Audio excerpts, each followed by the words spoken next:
O cirurgião-chefe olhou para a enfermeira com desprezo, um sorriso de escárnio nos lábios.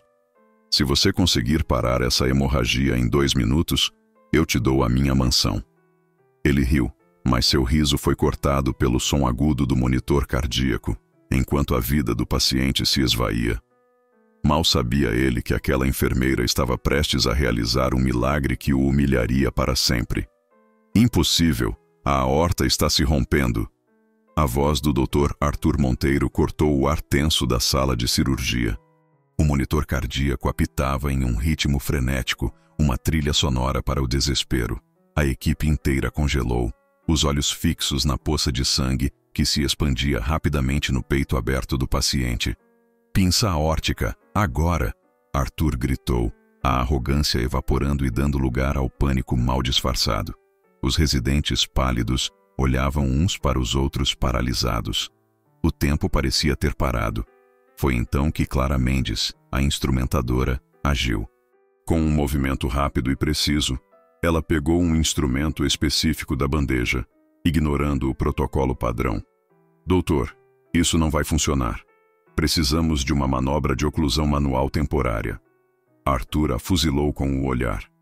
Quem você pensa que é para me dar ordens? Faça o que eu mandei. O som do monitor ficou ainda mais agudo. A pressão despencava.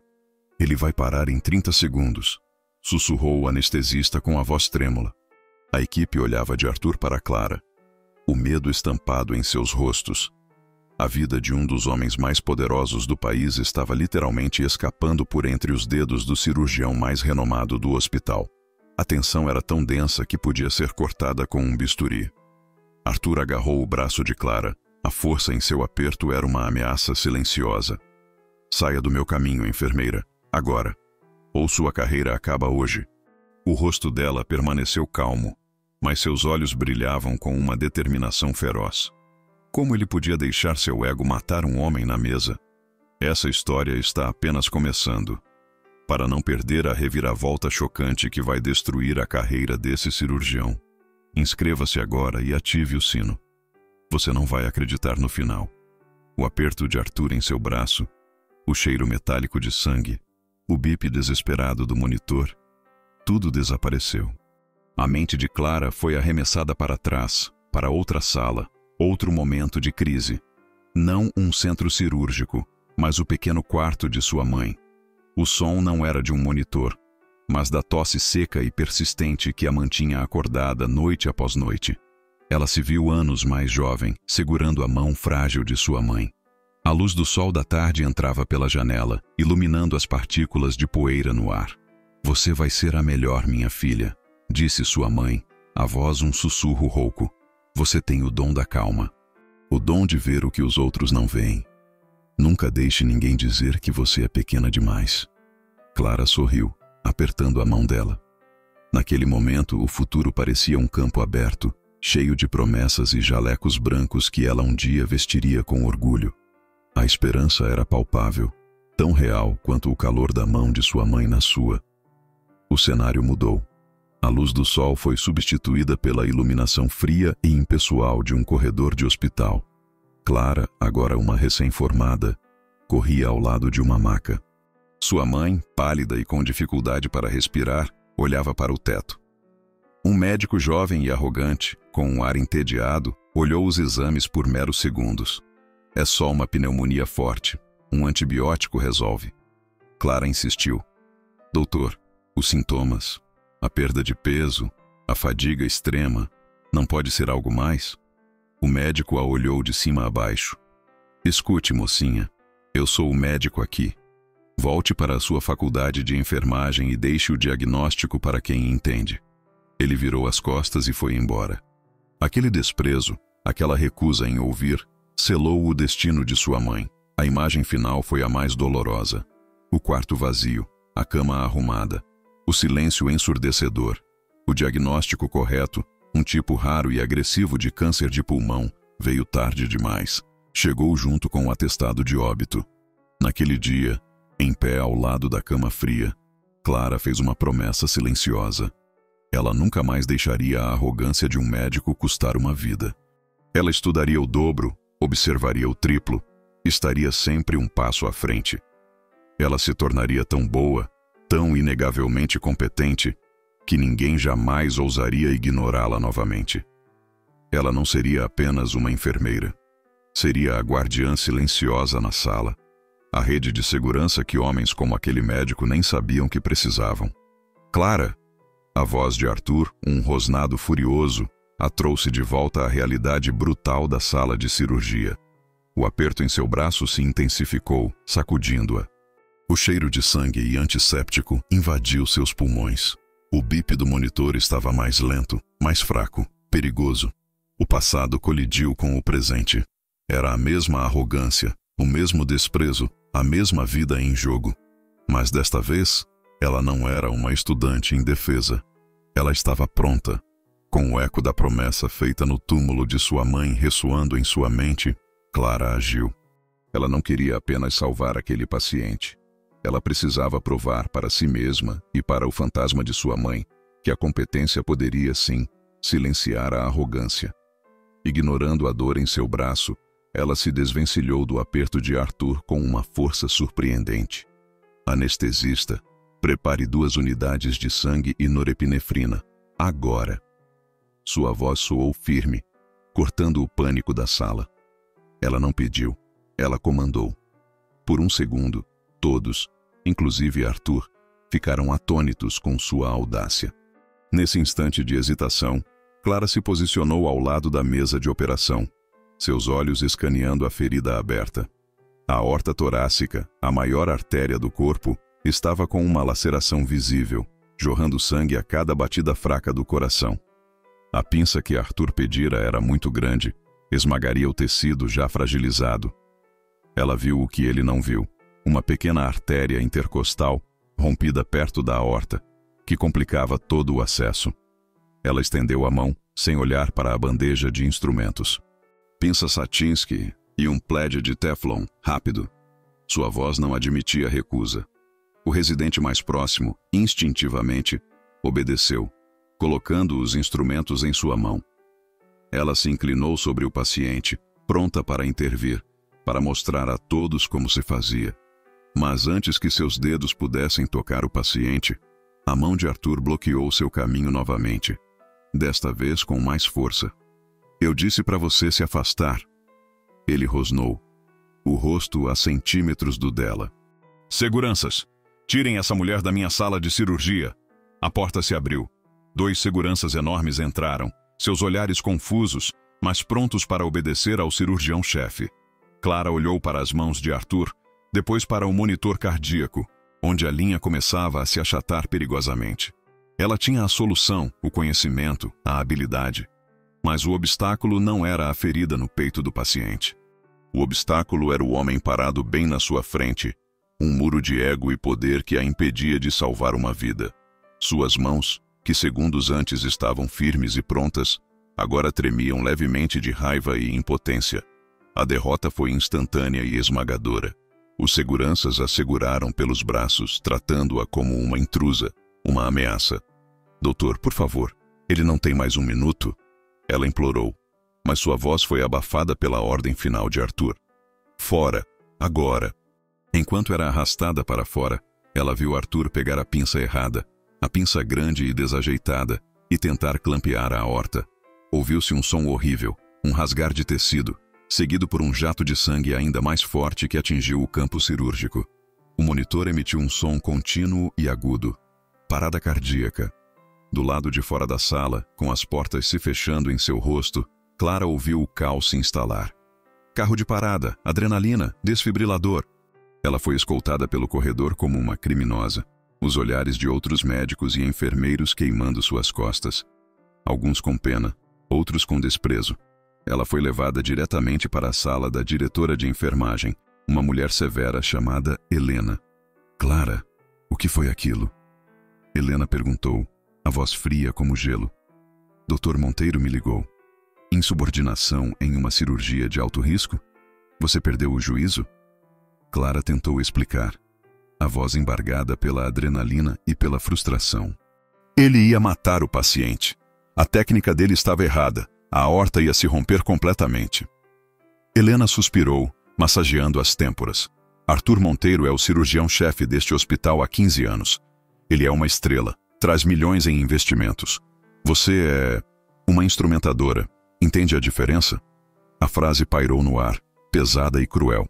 Não importava que ela estivesse certa. Não importava que uma vida estivesse em jogo. A hierarquia era o que importava. Sua licença para instrumentar em cirurgias cardíacas está suspensa até segunda ordem. Você será reatribuída para a ala de cuidados gerais. Considere-se com sorte por não ser demitida. Agora saia da minha sala. Clara saiu, o mundo girando ao seu redor. A suspensão não era apenas uma punição, era uma humilhação. Era a confirmação de que, naquele sistema, sua competência não valia nada contra o status de um homem. Naquela noite, em seu minúsculo apartamento, o silêncio era um acusador. Clara não conseguia parar de repassar a cena em sua cabeça. O som do tecido se rasgando. O bip final do monitor. Ela se sentou no chão da sala, abraçando os joelhos, o jaleco ainda com o cheiro do hospital. Talvez Helena estivesse certa. Talvez ela tivesse perdido o juízo. Quem era ela para desafiar um deus como Arthur Monteiro? Uma simples enfermeira, filha de uma costureira, que lutou para pagar a faculdade com bolsas e trabalhos noturnos. Ele era de uma dinastia de médicos, educado nas melhores universidades do mundo. A dúvida começou a corroer sua determinação como um ácido. Nunca deixe ninguém dizer que você é pequena demais. A voz de sua mãe ecoou em sua memória. Mas ela se sentia pequena, insignificante. Talvez ela merecesse a suspensão. Talvez seu lugar fosse mesmo na ala geral, trocando lençóis e aplicando injeções, longe das decisões de vida ou morte. O medo a paralisou. E se ela lutasse contra isso? Arthur a destruiria. Ele tinha o poder, os contatos, a influência. Ela perderia o emprego, sua licença, tudo pelo que lutou. A imagem do rosto arrogante do médico que negligenciou sua mãe se fundiu com o rosto de Arthur. Eram o mesmo homem, em corpos diferentes. A mesma arrogância mortal. Desistir agora seria cuspir no túmulo de sua mãe. Seria trair a promessa que fez a si mesma. A dúvida e o medo guerreavam dentro dela, uma batalha tão violenta quanto a que ocorrera na sala de cirurgia. Ela fechou os olhos, exausta. Desistir parecia mais fácil, mais seguro. Mas então, uma nova imagem surgiu em sua mente. O rosto do paciente na mesa, os olhos fechados, a vida se esvaindo por causa do ego de outro homem. Não, ela não podia desistir. A raiva, uma brasa que ela pensou ter se apagado, voltou a queimar, mais forte do que antes. Ela se levantou. O medo ainda estava lá, mas agora havia algo mais forte. Uma fúria fria e calculista. Ela não ia apenas lutar. Ela ia provar que estava certa, custasse o que custasse. 2 dias depois, Clara estava na cafeteria do hospital, tentando tomar um café antes de seu primeiro turno na ala geral. O rebaixamento era um fato conhecido por todos. O ar ao seu redor parecia carregado. Os sussurros a seguiam como uma sombra. Foi quando Arthur Monteiro entrou, não sozinho, mas acompanhado por 2 residentes que o seguiam como discípulos. Ele a viu, e um sorriso lento e cruel se espalhou por seu rosto. Ele caminhou deliberadamente até sua mesa. Ora, ora, se não é a nossa enfermeira prodígio. Ele disse em voz alta, garantindo que todos ao redor pudessem ouvir. Soube que você agora é especialista em arrumar travesseiros. É uma pena. Pensei em te chamar para a minha próxima cirurgia cerebral.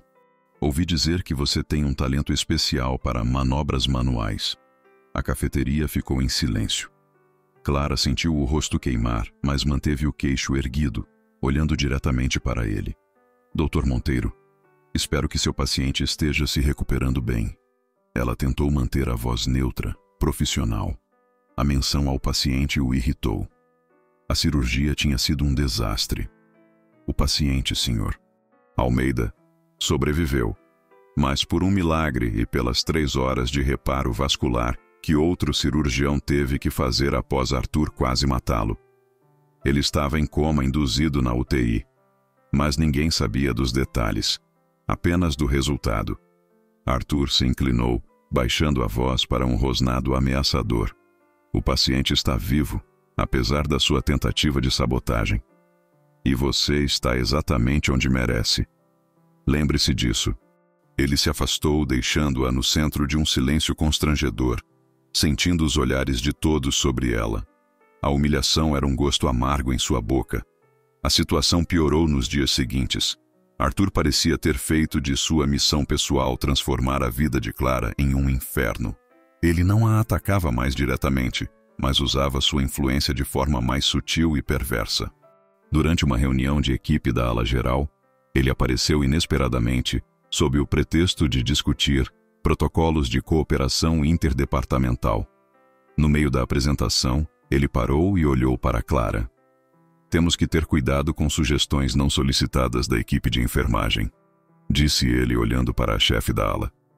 Às vezes, um excesso de confiança pode ser perigoso. Não é mesmo, enfermeira Mendes? A chefe da ala, ansiosa para agradar o cirurgião-chefe, concordou rapidamente. Com certeza, doutor. A hierarquia é fundamental para a segurança do paciente.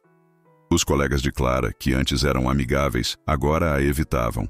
Alguns até participavam do escárnio. Ela ouviu um grupo de enfermeiras rindo perto do posto de enfermagem. Ela realmente achou que podia ensinar o Dr. Bisturi de Ouro a operar? Disse uma delas. Eu não teria coragem. Riu outra. Agora ela está presa aqui conosco, trocando fraldas.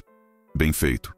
A humilhação deixou de ser um ato isolado e se tornou um ambiente constante. Ela era a pária, o exemplo do que acontecia quando se desafiava o poder. Cada corredor que ela andava, cada sala em que entrava, era um lembrete de sua queda. Em meio a esse pesadelo, Clara se agarrou ao trabalho. Ela focava em seus novos pacientes com uma dedicação feroz. Se não podia salvar vidas na cirurgia, salvaria a dignidade e o conforto daqueles sob seus cuidados. Uma tarde, ela estava cuidando de uma senhora idosa com pneumonia, a senhora Lúcia. A paciente estava assustada e com dificuldade para respirar. Clara segurou sua mão, ajustou seus travesseiros e falou com ela em voz baixa e calmante, explicando o procedimento. Você está fazendo um ótimo trabalho, querida, sussurrou a senhora Lúcia. Naquele pequeno momento de conexão, Clara sentiu uma fagulha de seu antigo eu. Ela se levantou, sentindo-se um pouco mais forte. No corredor, ela cruzou com Arthur e sua comitiva. Ele a viu saindo do quarto da senhora Lúcia. Ah, Mendes, encontrou sua verdadeira vocação, cuidando de velhinhas senis. É um bom uso para suas habilidades manuais. A crueldade do comentário a atingiu, mas em vez de recuar, ela parou. Ela não é senil, doutor. Ela é uma pessoa com medo que precisa de cuidados. Algo que o senhor, com todo o seu brilhantismo, parece ter esquecido. Por 30 segundos, o corredor ficou em silêncio absoluto. Os residentes olharam para Arthur, chocados com a audácia dela. O próprio Arthur pareceu pego de surpresa. Um lampejo de raiva cruzou seu rosto. Parecia que ela tinha, por um instante, quebrado sua armadura. Mas foi apenas um instante. Ele soltou uma gargalhada alta e debochada, corajosa e tola. Ele se virou para os residentes. Vejam, senhores, é isso que acontece quando se dá muita asa. Elas começam a pensar que têm cérebro, além de mãos para seguir ordens. A risada dele foi o sinal. Os residentes riram junto, um coro de escárnio que ecoou pelo corredor. A pequena vitória de Clara se transformou em sua maior derrota. Ela não era mais uma colega, era o alívio cômico do hospital. Arthur se aproximou dela, o sorriso desaparecendo e dando lugar a uma máscara de puro desprezo. Ele parou tão perto que ela podia sentir o cheiro de seu perfume caro misturado com o antisséptico do hospital. Ele não precisava mais levantar a voz. O público já era dele. Você é um nada, ele sussurrou, cada palavra uma gota de veneno. Você veio do nada e vai voltar para o nada. Eu vou garantir pessoalmente que você nunca mais trabalhe em um hospital decente nesta cidade. Você vai acabar em alguma clínica de bairro imunda se tiver sorte. Ele olhou para as mãos dela, as mesmas mãos que poderiam ter salvado o Sr. Almeida. Mãos talentosas para limpar a sujeira dos outros. É só para isso que você serve. Ele se virou e foi embora. sua comitiva o seguindo, deixando-a sozinha no meio do corredor. Os outros enfermeiros e médicos que testemunharam a cena simplesmente desviaram o olhar e continuaram seus caminhos, como se nada tivesse acontecido. Ninguém ofereceu uma palavra de conforto. Ninguém a defendeu. Ela estava completamente só, cercada por um silêncio que era mais alto do que qualquer grito. A humilhação era total, absoluta. Ela olhou para as próprias mãos e, pela primeira vez, acreditou nele, esmagada, derrotada, sozinha. Clara dirigiu para casa em um transe. As palavras de Arthur ecoavam em sua cabeça, uma litania cruel. Você é um nada. Vai voltar para o nada.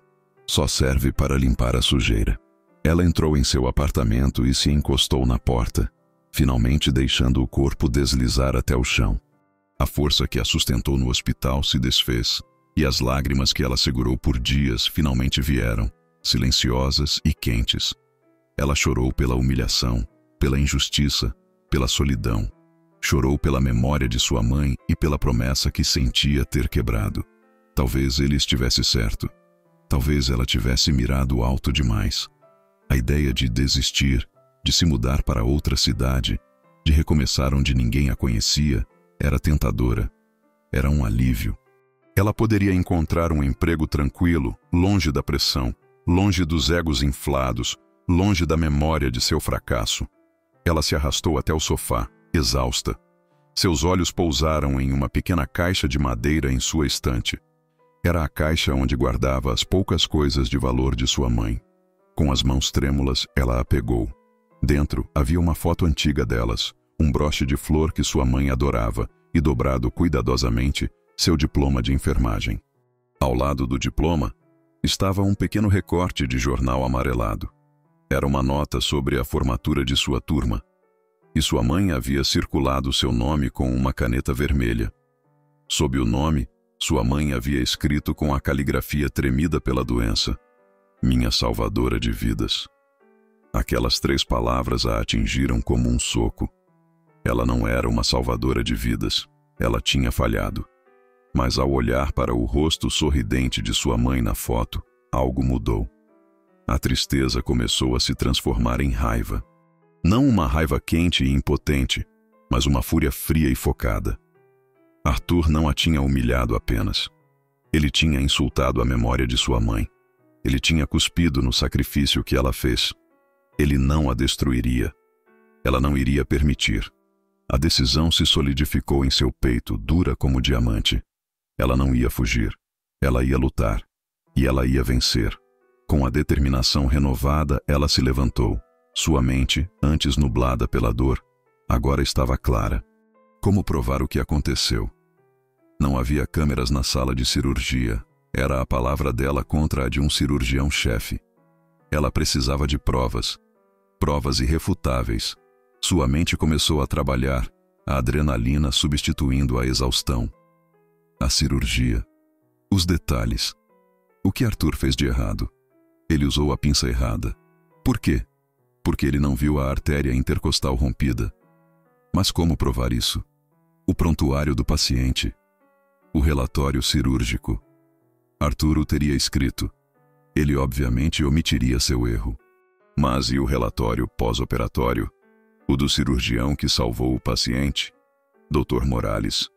Um homem mais velho, quieto e conhecido por sua aversão a Arthur Monteiro. Ele teria que ter documentado a extensão total do dano que encontrou para justificar suas próprias ações. A esperança, uma pequena chama, acendeu em seu peito. O acesso ao sistema de registros do hospital era restrito. Do seu novo posto na ala geral, ela não conseguiria ver os detalhes cirúrgicos de um paciente da UTI cardíaca. Mas ela conhecia alguém que conseguia. Léo, um técnico de TI do hospital. Um nerd tímido que ela sempre tratou com gentileza, ajudando-o uma vez quando ele teve um ataque de pânico no refeitório. Ele devia um favor a ela. Ela pegou o celular, as mãos firmes. Encontrou o contato dele. Era arriscado. Se fossem pegos, ambos seriam demitidos, e ela poderia enfrentar acusações criminais. Mas o risco de não fazer nada era maior. Era o risco de deixar a arrogância vencer, de deixar a injustiça prevalecer. Ela respirou fundo e apertou o botão de ligar. Léo, é a Clara. Preciso da sua ajuda. É importante. Ela sabia que precisaria de um aliado, alguém que pudesse navegar nas sombras do hospital. E a primeira pista para a queda de Arthur Monteiro estava escondida em um servidor, esperando para ser encontrada. Clara encontrou Léo nos fundos da biblioteca do hospital, uma área pouco frequentada e cheia de arquivos mortos. Ele estava nervoso, olhando constantemente por cima do ombro. Clara, isso é loucura. Ele sussurrou, ajeitando os óculos. Se o Monteiro descobre, eu não só perco meu emprego, como ele me coloca na lista negra de toda a indústria de tecnologia da saúde. Clara colocou a mão em seu braço. Seu olhar era firme e desesperado. Léo, eu sei que estou pedindo muito, mas ele quase matou um homem e me culpou por isso. Ele está destruindo minha carreira e minha vida por puro ego. Eu não estava errada. Eu só preciso provar. Ela contou a ele os detalhes, a pinça errada, a artéria que Arthur ignorou. A sinceridade e a dor em sua voz o atingiram. Ele se lembrou dela, a única pessoa que o ajudou quando ele estava no chão, hiperventilando, enquanto outros apenas olhavam. Ele suspirou, a decisão estampada em seu rosto. Tudo bem, mas temos que ser rápidos e não podemos deixar rastros. Ele abriu seu laptop. O nome do paciente era Almeida, certo? Cirurgia cardíaca 2 dias atrás. Em poucos minutos, com uma série de cliques rápidos e a digitação de linhas de código que Clara não entendia, ele estava dentro do sistema. Ok, estou no prontuário dele. O relatório do Monteiro é exatamente como você disse. Curto, vago. Complicações imprevistas durante o clampeamento aórtico, resultando em parada cardíaca. Paciente reanimado e estabilizado. É lixo corporativo. Procure o relatório do Dr. Morales, disse Clara, o coração batendo forte. O relatório pós-operatório. Léo digitou mais um pouco. Seus olhos se arregalaram. Uau, aqui está. Morales não poupou palavras. Ele virou o laptop para ela. Olhe isso. Clara leu, e a validação que ela tanto buscava estava ali, em preto e branco. Dr. Morales descreveu em detalhes técnicos a laceração iatrogênica, um termo clínico para uma lesão causada pelo médico na aorta e uma avulsão secundária da artéria intercostal, provavelmente causada por instrumentação inadequada e força excessiva. Era a prova. A linguagem era técnica, mas a conclusão era clara. O dano foi causado por um erro do cirurgião. É isso, sussurrou Clara. É a prova. Léo assentiu. Sim, e tem mais. Ele apontou para outra parte do relatório. Morales anexou as imagens do escaneamento intraoperatório que ele fez antes de começar o reparo. Você pode ver claramente a laceração que não estava lá no exame de admissão. A raiva de Clara, antes uma brasa, agora era uma fornalha. A arrogância de Arthur não apenas quase custou uma vida, mas ele mentiu descaradamente, confiando em seu poder para enterrar a verdade. Léo, você pode imprimir isso? E as imagens? Sem deixar um registro de impressão. Léo sorriu pela primeira vez. Clara, por quem você me toma? Eu vou salvar tudo em um pendrive criptografado. Será como se nunca tivéssemos estado aqui. Ele transferiu os arquivos. Aqui está, disse ele, entregando-lhe o pequeno dispositivo de metal. Isso é a carreira dele em um pendrive. O que você vai fazer? Clara segurou o pendrive, o metal frio em sua palma. O medo que a assombrava foi substituído por uma clareza gelada. Ainda não é o suficiente, disse ela. Isso é a palavra de um médico contra outro. Arthur vai alegar rivalidade profissional. Precisamos de algo que ele não possa negar. O plano começou a se formar em sua mente, peça por peça. Ela não ia apenas se defender. Ela ia expô-lo de uma forma que ele nunca poderia se recuperar. Léo, obrigada. Eu te devo uma. Muito. Apenas derrube aquele desgraçado, disse ele. Isso será pagamento suficiente. Com a prova em mãos, Clara sabia que precisava de mais. Precisava de uma testemunha. Alguém de dentro da sala de cirurgia que pudesse corroborar sua história. A maioria estava com medo demais de Arthur. Mas havia uma pessoa. O anestesista, Dr. Ben Carter. Ele era jovem, idealista, E Clara tinha notado o olhar de horror em seu rosto quando Arthur tentou usar a pinça errada. Ela o abordou no final de seu turno, perto do estacionamento.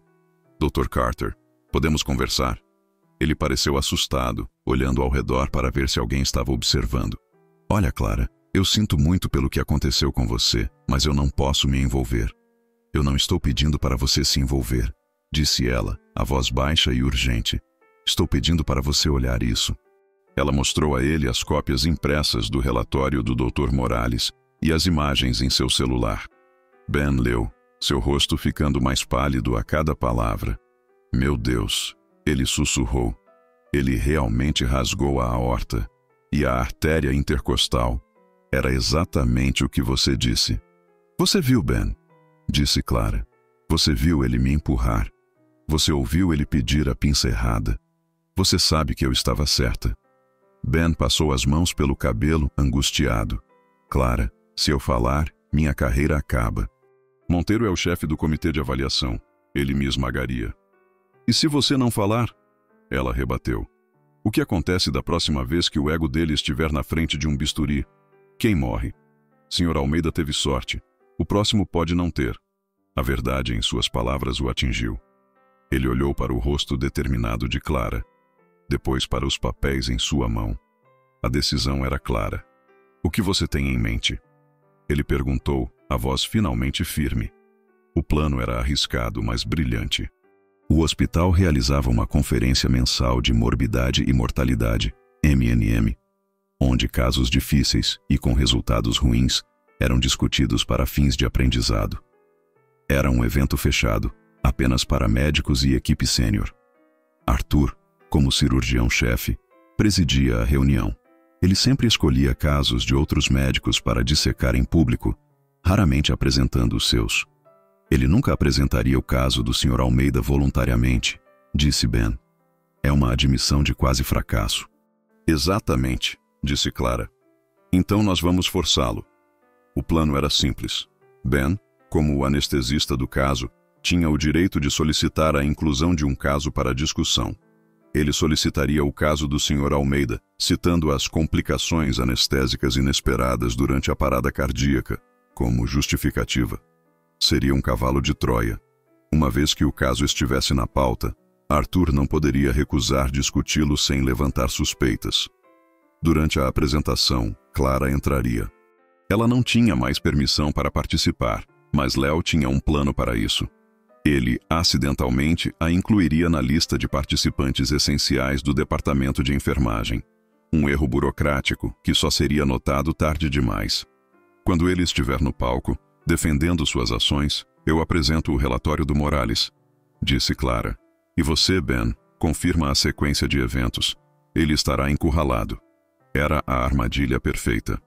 Um palco público diante de seus pares, onde sua arrogância seria sua própria ruína. Na manhã da conferência, a tensão era quase insuportável. Ben parecia que ia vomitar. E se ele simplesmente negar tudo? E se ninguém acreditar em nós?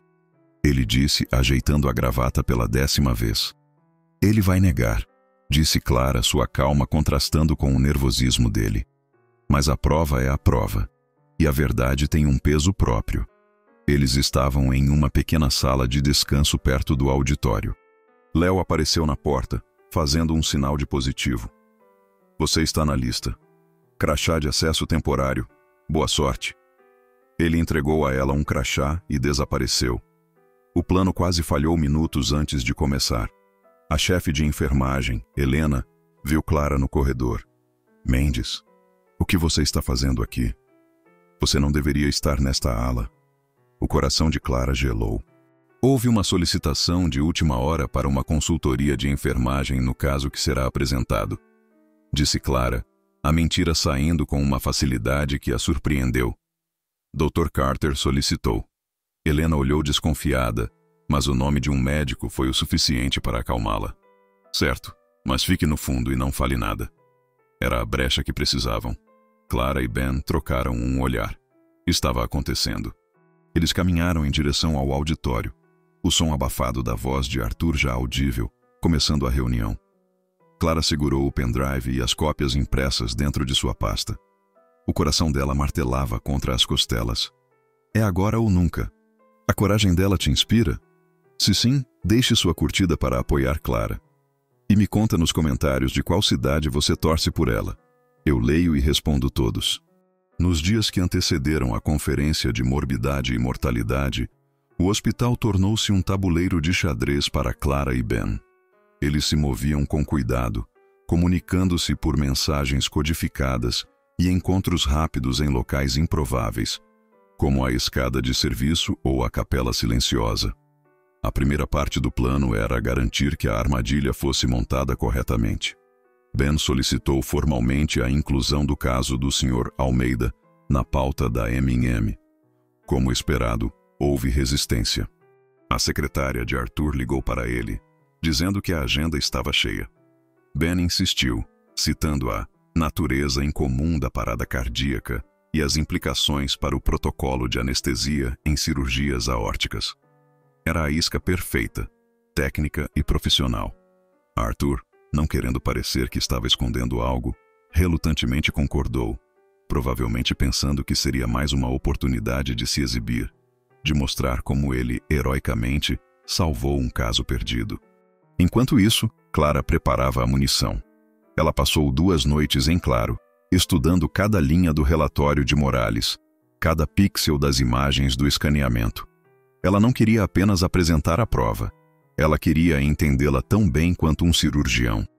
Ela criou uma pequena apresentação de slides em seu laptop pessoal, justapondo as imagens de antes e depois da intervenção de Arthur, destacando a laceração com setas vermelhas e citando as frases-chave do relatório de Morales. Ela ensaiou sua fala dezenas de vezes em seu apartamento, falando para o espelho, para suas plantas, para o silêncio. Ela precisava ser calma, precisa e inquestionável. Qualquer hesitação, qualquer sinal de emoção, e Arthur a descartaria como histérica. Ben, por sua vez, focou em sua parte. Ele preparou sua própria apresentação sobre a cronologia da anestesia, marcando o momento exato em que a pressão do paciente despencou. O momento logo após a tentativa de clampeamento de Arthur. Ele contatou discretamente um dos residentes que estava na sala, um jovem chamado Dr. Ishida, que ele sabia ser um homem íntegro. Ele não pediu para ele testemunhar, o que seria arriscado demais, mas simplesmente disse: "Na conferência, apenas preste atenção à cronologia dos eventos. É tudo que peço." Ele estava plantando sementes de dúvida, preparando a plateia para a revelação. A armadilha estava montada, cada peça meticulosamente no lugar. Na véspera da conferência, o desastre quase aconteceu. Clara estava saindo do hospital quando viu algo que gelou seu sangue. Arthur Monteiro estava conversando animadamente com o Dr. Morales perto da entrada principal. Morales, o autor do relatório incriminador, o pilar de todo o seu plano. Arthur estava rindo, deu um tapinha amigável no ombro de Morales e os dois se afastaram em direções opostas. O pânico tomou conta de Clara. E se Arthur tivesse descoberto? E se ele tivesse pressionado ou ameaçado Morales para que se retratasse? Ou pior, e se Morales, querendo evitar um confronto, tivesse concordado em amenizar seu relatório? Todo o plano dependia da integridade daquele documento. Ela correu para encontrar Ben, encontrando-o na biblioteca. "Eu vi Arthur com Morales", ela disse, a voz um sussurro urgente. Eles pareciam amigáveis. E se Morales voltar atrás? Ben empalideceu. Ele não faria isso. Faria. Ele odeia o Arthur. Odiar alguém é uma coisa, arriscar uma guerra aberta no conselho do hospital é outra, respondeu Clara. Eles não tinham como saber o que foi dito. A dúvida era veneno. Eles teriam que entrar na conferência sem saber se sua arma principal ainda estava carregada ou se era um mero festim. A única opção era seguir em frente, improvisar se necessário. A incerteza tornou a noite deles um inferno de ansiedade.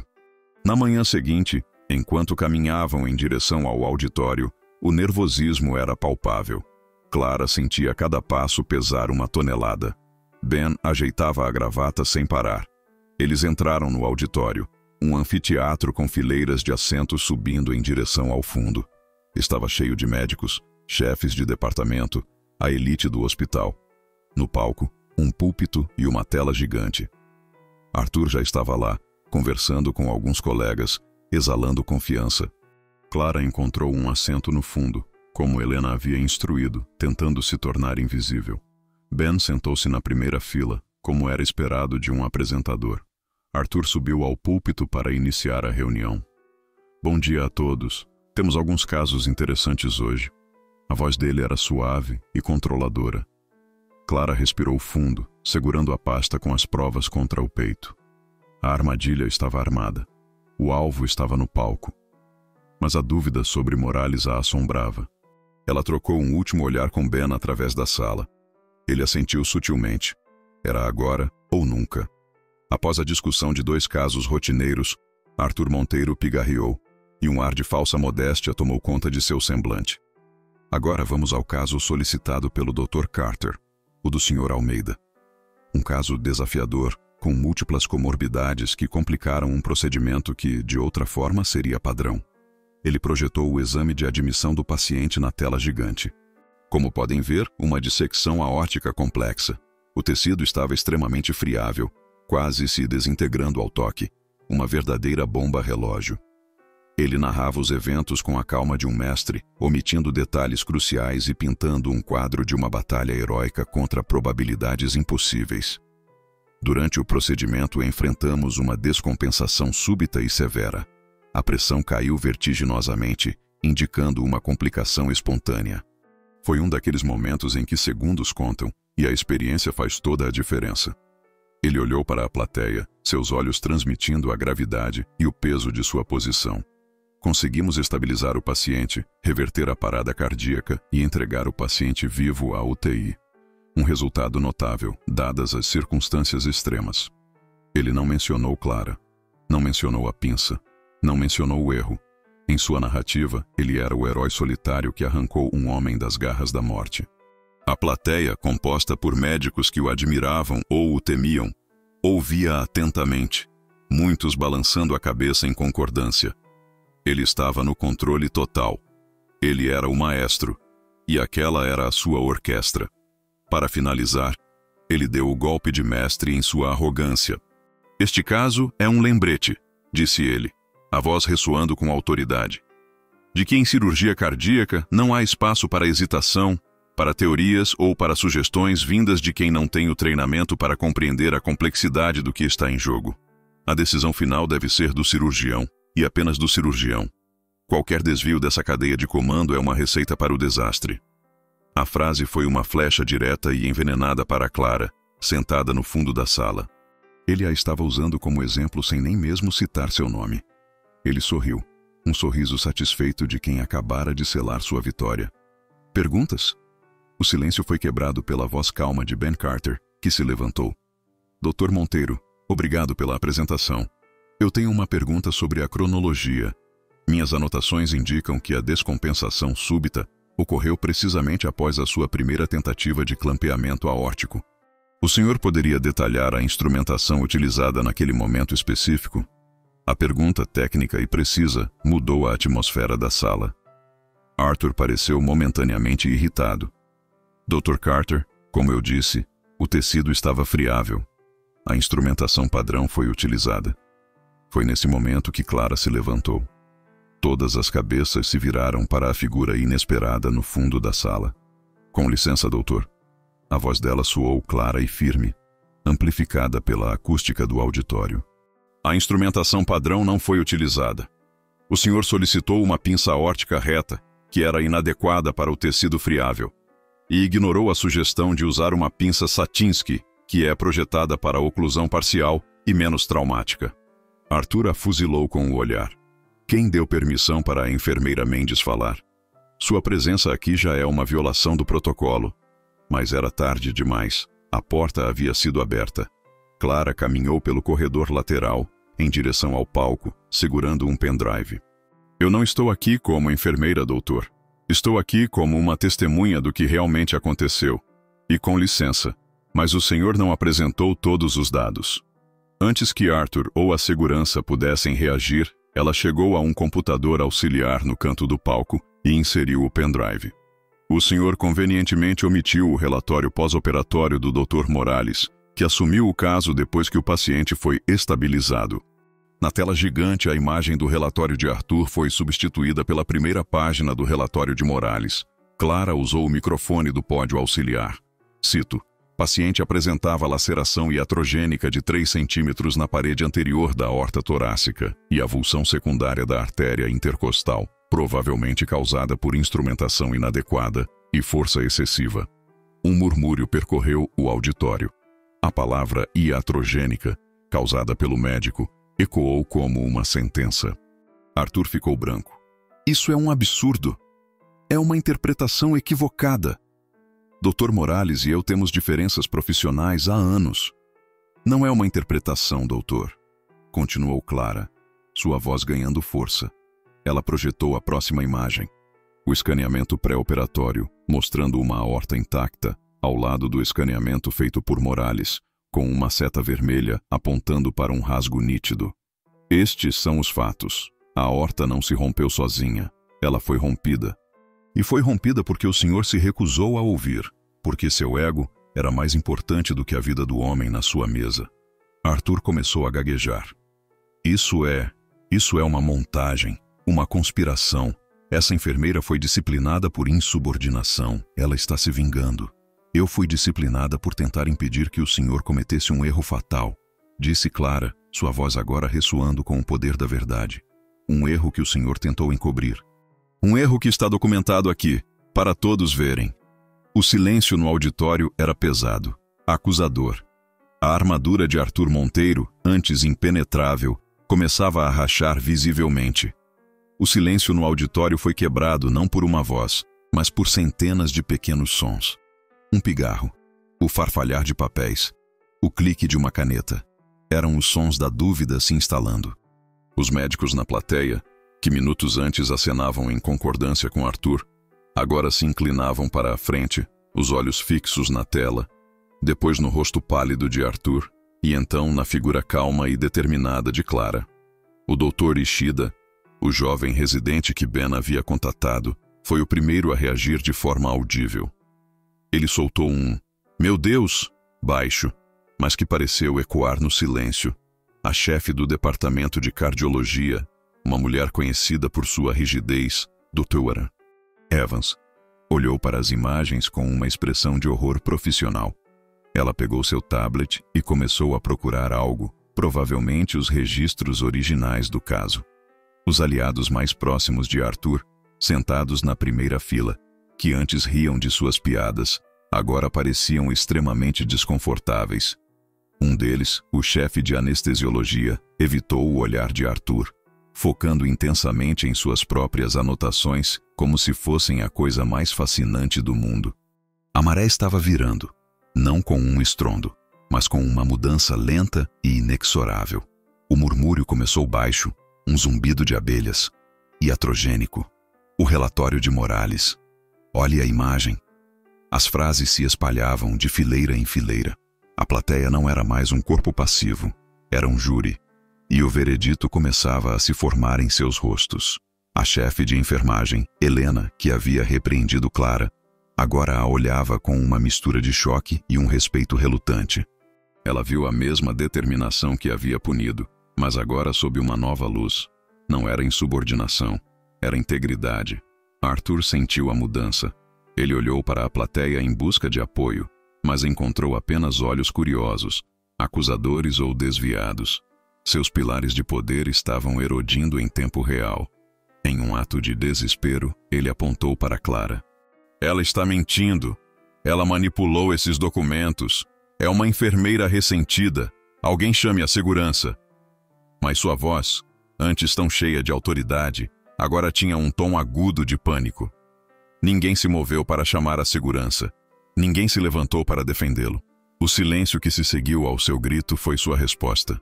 A plateia havia virado. Eles estavam esperando pela queda final. Arthur, encurralado, jogou sua última carta. Ele se virou para o único homem na sala que poderia salvá-lo. Dr. Morales, diga a eles que isso é um mal-entendido. Diga a eles que meu relatório estava correto. Ele praticamente implorou, o desespero despindo-o de toda a sua dignidade. Dr. Morales, um homem de cabelos brancos que permanecera em silêncio no fundo da sala, levantou-se lentamente. A sala inteira prendeu a respiração.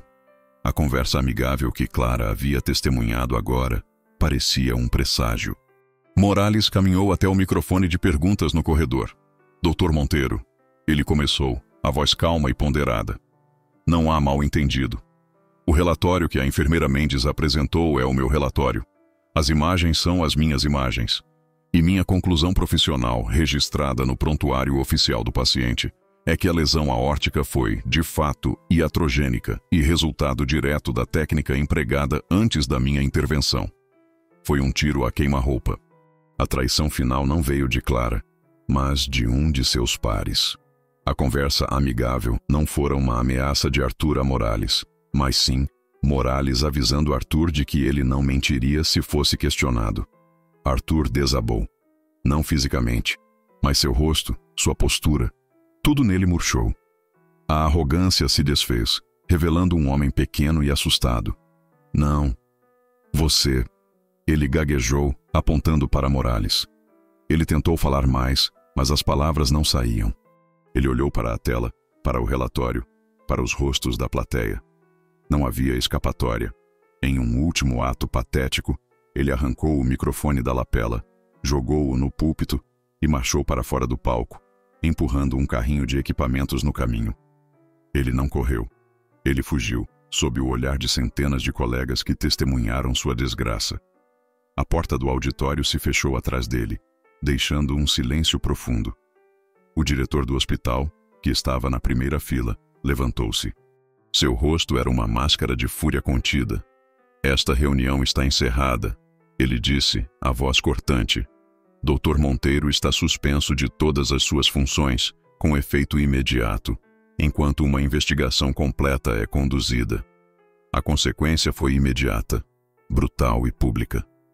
Clara ficou parada no palco, a adrenalina começando a diminuir, deixando um vazio trêmulo para trás.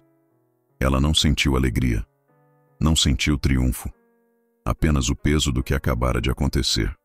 Ela olhou para Ben, que lhe deu um aceno de cabeça cansado, mas respeitoso. Ela olhou para Morales, que a olhou com um aceno de aprovação. Ela tinha vencido. A batalha acabou. No silêncio que se seguiu à tempestade, ela apenas respirou. Um longo e profundo suspiro de alívio, enquanto a multidão começava a se dispersar, formando pequenos grupos que discutiam o ocorrido em sussurros chocados. Clara permaneceu imóvel ao lado do púlpito. O auditório, antes um campo de batalha, agora parecia vasto e silencioso. Ben se aproximou dela, o rosto pálido, mas os olhos brilhando. Você conseguiu, Clara. Você realmente conseguiu. Ele colocou a mão no ombro dela, um gesto de solidariedade que valia mais do que 1000 palavras. Nós conseguimos. Ela corrigiu, a voz um pouco rouca. Dr. Morales também se aproximou, seu rosto sério, mas com um brilho de respeito nos olhos. Enfermeira Mendes, ele disse formalmente. O que você fez hoje exigiu uma coragem que poucos nesta sala possuem. Você lembrou a todos nós que a verdade e o bem-estar do paciente estão acima de qualquer hierarquia. Obrigado. Vindo dele, o elogio foi avassalador. Clara apenas conseguiu assentir, sentindo um nó se formar em sua garganta. Ela não queria chorar. Não ali. Ela juntou suas coisas, o pendrive, as cópias do relatório, e caminhou para fora do auditório, deixando para trás o epicentro do terremoto que ela havia causado. O corredor estava estranhamente silencioso enquanto ela passava. As pessoas abriam caminho. Os olhares que antes eram de pena ou escárnio, agora eram de espanto, admiração e, em alguns, medo. Ela não era mais a pária. Ela era a mulher que derrubou Arthur Monteiro. Ela não foi para a ala geral. Ela foi direto para o vestiário, trocou de roupa e saiu do hospital sem olhar para trás. O ar frio da tarde nunca pareceu tão fresco. Ela não pensou no futuro, nas consequências, na investigação. Naquele momento, ela só queria sentir o chão firme sob seus pés e respirar. Alguns dias depois, o contraste era gritante. As notícias da queda de Arthur Monteiro se espalharam como fogo. Sua suspensão se tornou uma demissão, seguida por um processo movido pela família do Sr. Almeida e uma revisão de sua licença pelo Conselho de Medicina. Clara o viu uma última vez, de longe. Ele estava saindo do hospital, carregando uma caixa com seus pertences pessoais. O cabelo, antes impecável, estava desgrenhado. O terno caro parecia largo em seus ombros caídos. Ele não era mais um deus, apenas um homem quebrado, colhendo o que plantou. A cena foi breve, sem satisfação, apenas uma constatação melancólica da justiça. Em contraste, a vida de Clara mudou de forma que ela nunca imaginou. O diretor do hospital a chamou em seu escritório. Ela entrou esperando uma formalidade, talvez um pedido de desculpas. O que recebeu foi uma oferta. Clara, disse o diretor, o que aconteceu expôs uma falha grave em nossa cultura. Precisamos mudar.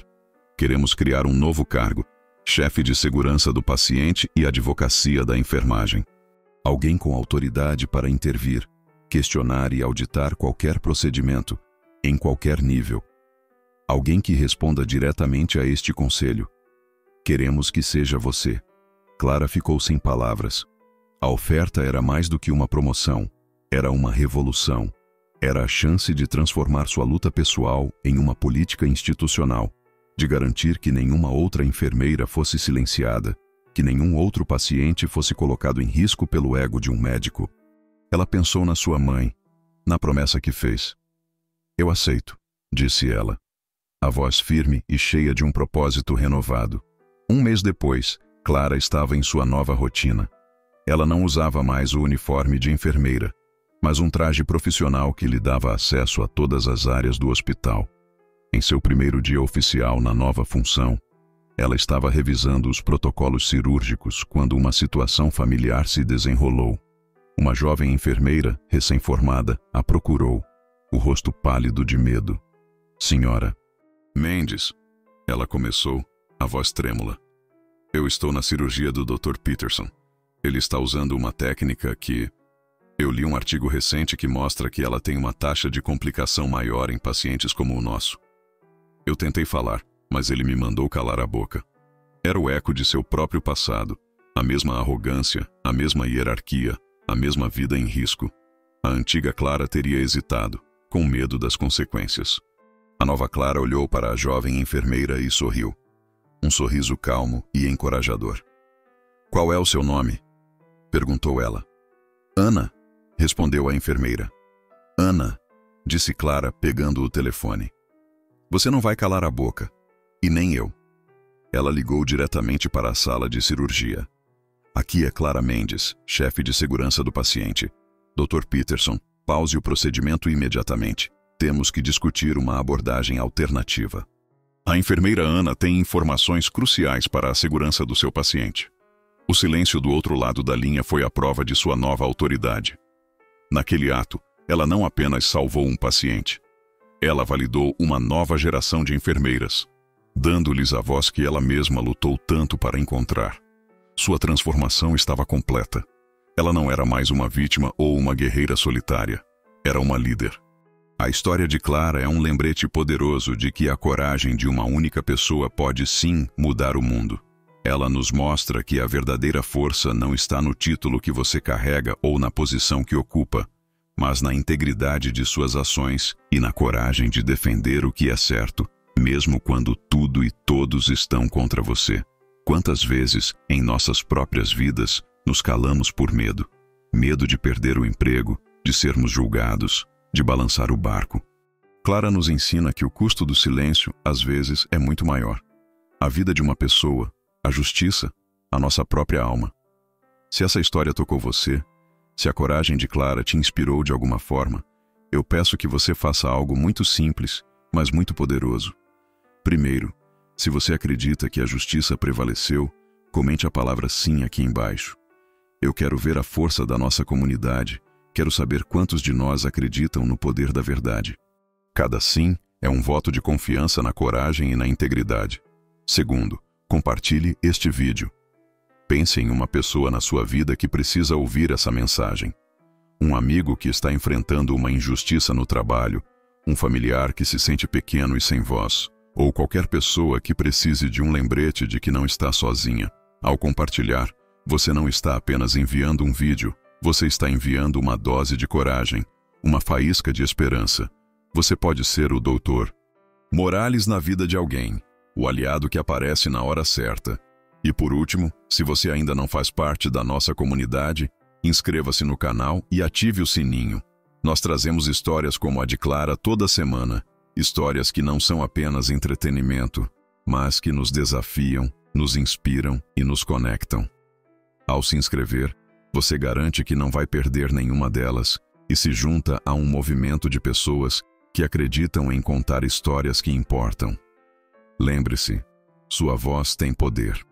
Sua curtida, seu comentário, seu compartilhamento, tudo isso amplifica mensagens como esta. Vamos juntos espalhar a coragem. Comente sim, compartilhe com um amigo e inscreva-se. Faça parte da mudança.